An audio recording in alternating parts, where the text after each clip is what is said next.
Assalamualaikum warahmatullahi wabarakatuh. Alhamdulillah hamdan katsiran thayyiban mubarakan fi kama yuhibbu rabbuna wa yardah. Wassalatu wassalamu ala nabiyyina Muhammad wa ala alihi wa sahbihi wa man sara ala nahjihi bi ihsanin ila yaumil wa ba'd. Saudaraku yang dirahmati oleh Allah Subhanahu wa taala, suatu hari ada sebagian para sahabat yang tidak diberikan rizki yang luas oleh Allah Subhanahu wa taala mendatangi Nabi kita sallallahu alaihi wasallam. Mereka ingin mencurahkan isi hati mereka. Ingin curhat dengan Nabi kita sallallahu alaihi wasallam. Karena kita tahu bersama, ketika seseorang tidak diberikan rizki yang lapang, maka mereka memiliki keterbatasan. Keterbatasan dalam hidup, keterbatasan dalam mengkonsumsi, keterbatasan dalam beraktivitas. Dan inilah yang ingin mereka keluhkan kepada Nabi kita sallallahu alaihi wasallam. Mari kita simak apa yang mereka nyatakan dan apa yang mereka ungkapkan. Dan mari kita bandingkan ungkapan mereka dan curhatan mereka dengan curhatan orang-orang pada detik ini. Mereka datang di hadapan Nabi dan mereka mengatakan, "Ya Rasulullah, dhahaba ahlud duthuri bil ujur." Wahai Rasulullah, orang-orang kaya itu telah meninggalkan kita.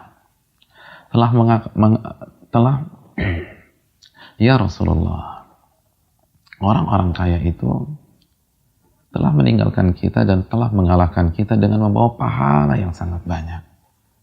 Apa maksud dari perkataan mereka? Mereka jelaskan. Mereka katakan, yusalluna kama nusalli. Orang-orang kaya itu salat sebagaimana kita salat. Wa yusumuna kama nasum. Dan mereka berpuasa sebagaimana kita orang-orang miskin berpuasa. Walahum fadlun min amwal. Dan mereka memiliki keutamaan, kelebihan dengan harta-harta mereka. Yahujjuna biha wa ya'tamirun wa yatasaddaqu wa yujahidun. Mereka mengatakan, namun mereka memiliki keutamaan. Orang-orang kaya itu bisa haji dengan harta mereka dan kami tidak bisa naik haji. Orang-orang kaya itu bisa berumrah, namun kami tidak bisa berumrah. Orang-orang kaya itu bisa berjihad dengan harta dan berinfak serta bersedekah. Sedangkan kami tidak bisa berjihad. Dan kami tidak bisa berinfak dan bersedekah. Bahkan mungkin kami selalu mendapatkan uang sedekah dari mereka. Saudaraku yang dirahmati oleh Allah SWT, inilah yang dirasakan oleh orang-orang miskin pada zaman Nabi SAW. Ini yang mereka keluhkan di tengah-tengah keterbatasan mereka. Pada saat mereka makan seadanya, minum seadanya, pakaian seadanya. Namun yang menjadi ganjalan di benak mereka, itu bukan mobil orang kaya. Yang membuat mereka iri, bukan rumah orang kaya. Yang mereka sedihkan, bukan aksesoris dan perhiasan orang kaya. Yang mereka sedihkan adalah, kenapa mereka tidak bisa beramal sebagaimana orang kaya beramal. Orang kaya bisa mengamalkan amalan mereka dan mereka tidak bisa mengamalkan amalan orang kaya. Ini jelas tercermin ketika mereka mengatakan yusalluna kama nusalli. Orang kaya itu sholat sebagaimana kita sholat. Karena tidak ada syarat sholat harus miskin, kan begitu. Mereka sama-sama berdiri di saf yang sama, mendengarkan bacaan imam, mendengarkan bacaan Nabi SAW, baik yang kaya maupun yang miskin. Ketika orang miskin berpuasa Ramadan, orang-orang kaya pun berpuasa Ramadan. Bahkan ketika orang-orang miskin berpuasa Senin Kamis, berpuasa Ayyamul Bid, berpuasa Nabi Daud, banyak orang-orang kaya pada zaman sahabat itu berpuasa dengan puasa sunnah yang sama. Namun, orang kaya bisa mengerjakan haji, orang kaya bisa berumrah, orang kaya bisa berjihad, orang kaya bisa bersedekah. Dan inilah hambatan yang dialami oleh orang miskin. Oleh karena itu Nabi menghibur mereka. Nabi memberikan solusi kepada mereka. Nabi mengatakan, maukah kalian aku berikan sebuah amalan yang apabila kalian lakukan, kalian bisa menyaingi orang kaya tersebut. Dan tidak ada yang bisa mengalahkan kalian kecuali orang yang mengamalkan apa yang kalian amalkan. Tusabbihun wa tahmadun wa tukabbiruna khalfa kulli salatin 33. Bertasbihlah kepada Allah, ucapkanlah subhanallah, ucapkan alhamdulillah, ucapkan Allahu Akbar setiap selesai salat 33 kali. Subhanallah 33 kali, alhamdulillah 33 kali, dan Allahu Akbar 33 kali.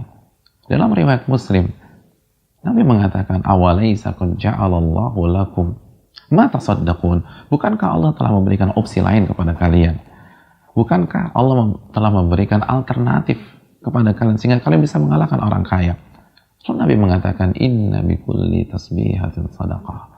Sesungguhnya setiap lafaz tasbih yang kalian ucapkan itu sedekah. Wa kulli takbiratin sadaqah. Dan setiap takbir yang kalian ucapkan itu bernilai sedekah. Wa kulli tahmidatin sadaqah. Dan setiap tahmid kita ucapkan alhamdulillah itu bernilai sedekah di sisi Allah. Wa kulli tahlilatin sadaqah.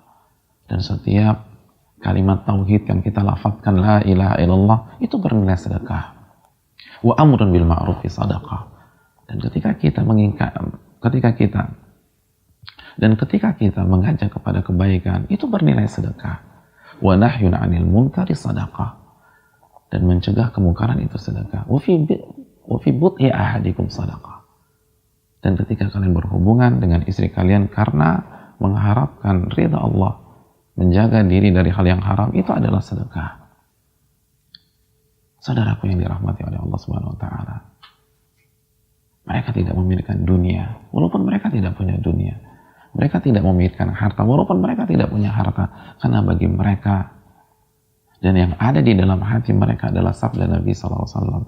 Lau kanatid dunya ta'dilu indallahi janaha ba'udah, ma saqa kafiran min syurbata ma.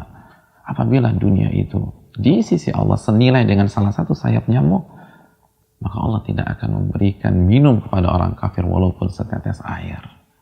Itu yang ada di benak orang-orang miskin pada zaman Nabi kita SAW. Oleh karena itu marilah kita renungkan, bukan hanya kita saja yang miskin, bukan hanya kita saja yang memiliki keterbatasan, bukan hanya kita saja yang menghadapi cobaan-cobaan hidup. Orang-orang terbaik dulu, para wali-wali Allah, generasi terbaik pun di antara mereka ada yang mengalami hal yang serupa dengan kita, bahkan lebih parah lagi. Dan mereka tidak pernah menjadikan dunia sebagai parameter. Mereka tidak pernah mengiri dan mereka tidak pernah dengki dengan kekayaan orang-orang kaya. Semoga ini jadi bahan renungan bagi kita, khususnya bagi yang berbicara dan saudara-saudaraku yang dirahmati oleh Allah Subhanahu wa taala. Aqulu qouli hadza wa astaghfirullah wa lakum. Subhanakallahumma wa bihamdika la ilaha illa anta astaghfiruka wa atubu ilaik. Assalamualaikum warahmatullahi wabarakatuh.